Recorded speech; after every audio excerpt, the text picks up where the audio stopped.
What's up, you guys? This is Ike from U Cell Phone Parts and Repair, and I'm going to be sharing a video with you all on how to remove your outer LCD screen on your Galaxy Z Fold 6. It's fairly an easy procedure. Just be careful, take your time, and hopefully you'll have success. So let's get on into it, shall we?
And there you have it, guys, how to replace your Galaxy Z Fold 6 outer LCD screen.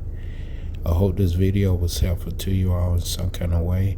Until next time, you guys be safe, take good care of yourself, and have a blessed day.